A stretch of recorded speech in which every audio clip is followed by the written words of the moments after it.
G'day viewers, I wanted to follow up today on a theme I started a little while ago about global warming and reactions to it.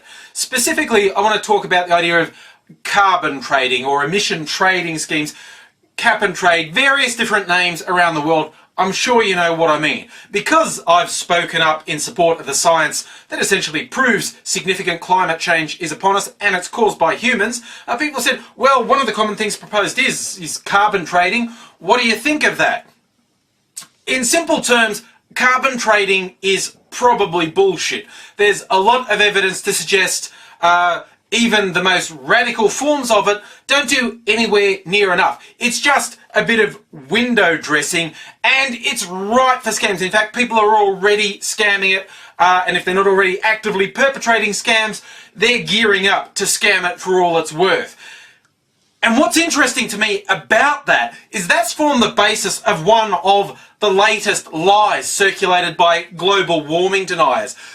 And look, seriously, you've got your doubts about climate change. It's because you haven't read the fucking scientific papers.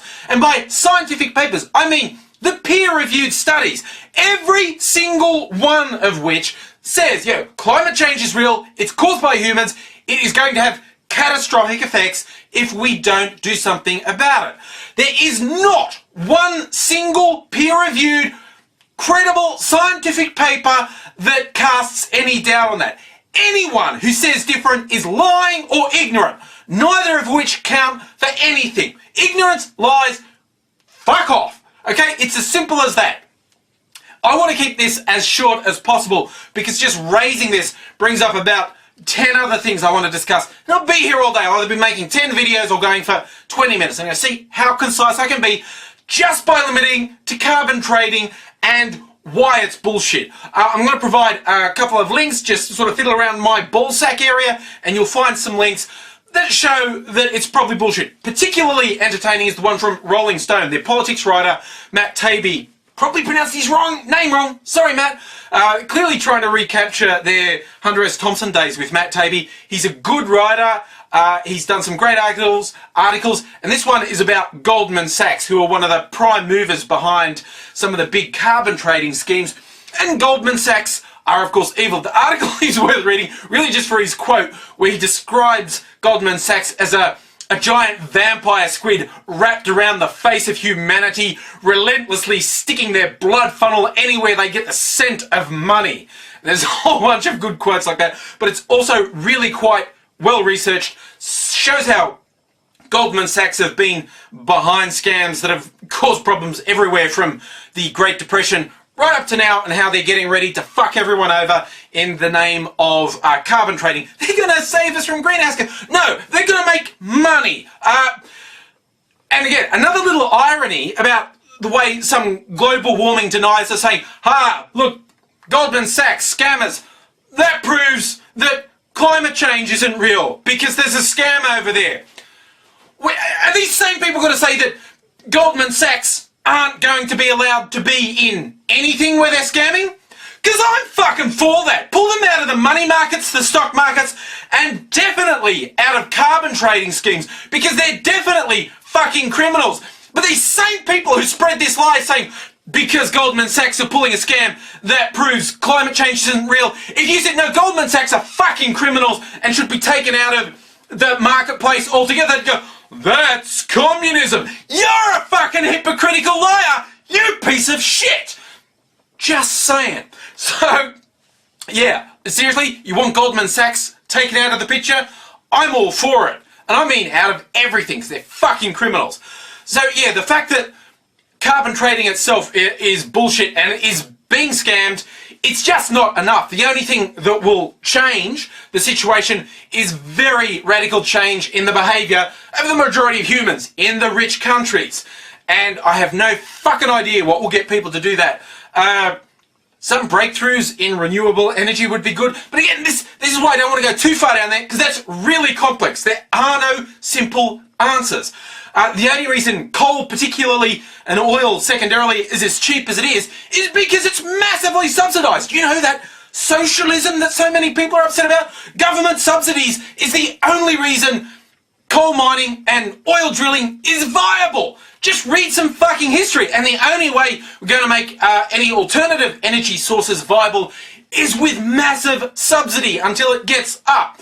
And I don't know how well that's going to be. And even the cutting edge stuff, like with some of the batteries that use rare earth metals, that can mean some really destructive mining and toxic byproducts as well. There are no simple answers.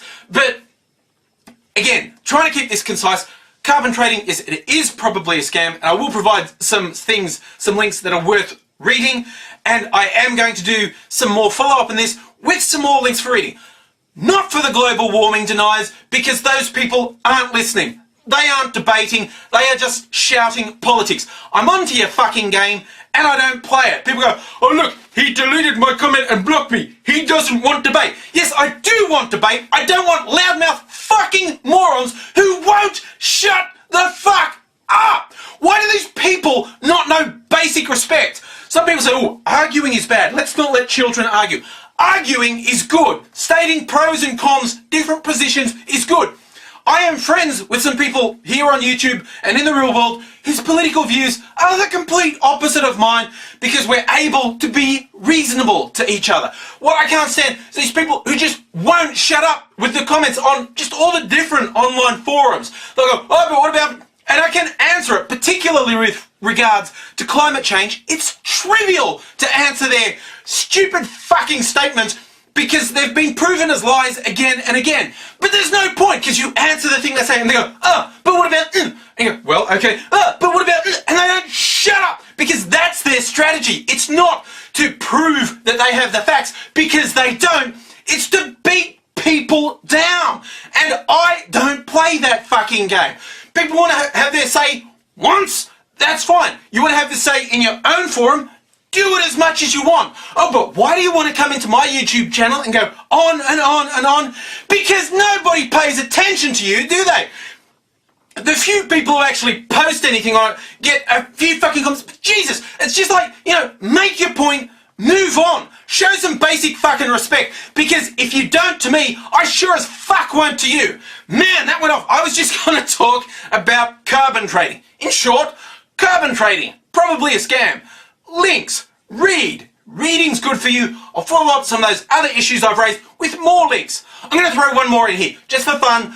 A lot of people on my side of the debate, like, you know, the science reality side, wonder how people like global warming deniers can say something that's so fucking stupid. Because a lot of them aren't stupid. A lot of them are very intelligent, very well read, in their own ways, wonderful people, but they talk shit on this or some other topic.